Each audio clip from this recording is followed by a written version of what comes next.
في علاج طبي وفي علاج جراحي. خلينا احنا نقول لازم نعرف اول شيء نشخص الحاله. نشوف نفحص المريض مظبوط، نسوي له شويه. احنا قلنا في الغده الدرقيه تتاثر. لو كان انا عندي نقص في الغده الدرقيه صلحها تظبط معي، لو انا عندي حموضه في المعده اعالجها، لو انا عندي حساسيه في الانف اعالجها. صح. هذا كله علاج طبي ما يحتاج له عمليات. صح. اوكي. طيب في بعض الاحيان بنعمل حاجه نسميها سليب ستدي، بنعرف قديش المريض بينكتم في اليوم، وهذا بتساعده اكثر في عمليه انه هو يقتنع بالشغله هذه. بنستعمل اجهزه كثيره في عمليه فحص المريض، بنخلي المريض يشوف سقف حلقه كيف وخشمه كيف والانحراف كيف واللحميات كيف واللوز حقته كيف، وهو بيقدر يشوف حجم المشكله اللي هو فيها، وبالتالي بيقدر هو يقدر هل يحتاج عمليه ولا لا. برضه جزء من العلاج الطبي كمان انه في حاجه نسميها احنا سي باب. يعني ايش سي باب؟ بيستعملوا جهاز عباره بيزود الضغط في الاكسجين في الانف، شايف كيف؟ والمريض بيتنسم به طول الليل ويرتاح وما عنده شخير ولا حاجه. بس مشكلتها كمان هذه ايش؟ انها اتصوري حاطط موتور جنبي، فناس كثير بيرفضوا هذه الفكره، لكن هذا برضه جزء اللي ما يبغى علاج او صحته ما تستحمل عمليه او ما يبغى يسوي عمليات، ممكن هذه الاشياء كبديل. نيجي للعمليات. طبعا العمليات اي عمليه الدكتور مو داخل عشان يعالج المريض، الدكتور داخل عشان يساعد المريض. أكيد.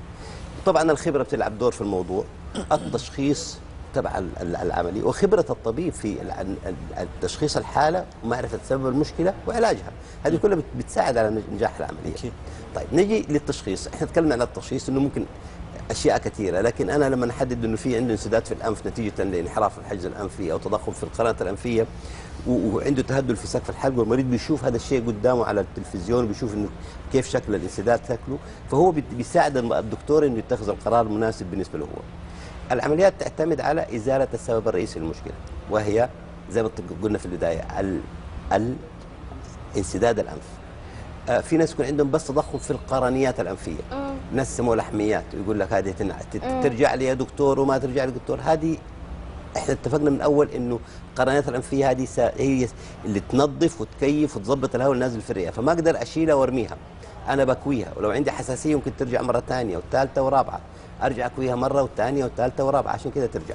في نوع من اللحميات كمان نسميها اكياس مائيه، هذه ترجع مره واثنين وثلاثه وعشره وعشرين، فلازم المريض يعرف حجم المشكله وايش هي المشكله، وانه والدكتور لازم يقول له ترى هذه ممكن ترجع وهذه ما يمكن ترجع وهذه ما نقدر نشيلها وهذه نقدر نشيلها وهذه نقدر نسوي لك هي.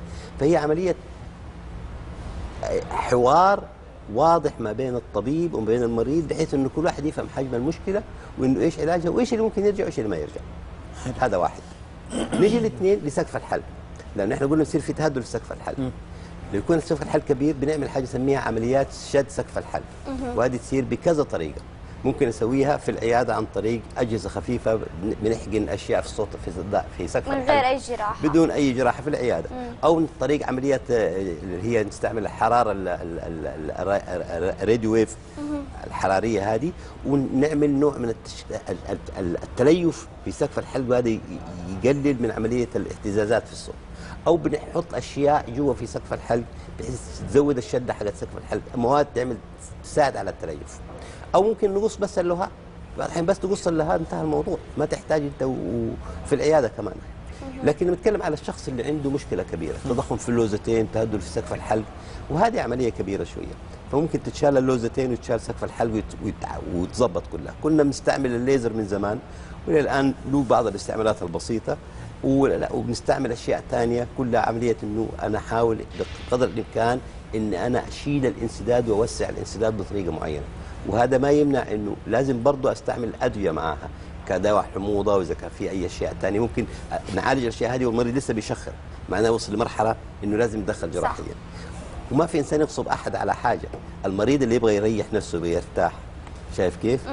اذا عنده اي شكوك اي حاجه بيتناقش مع الدكتور فيها ويحاول يساعده فيها لا اكثر ولا اقل.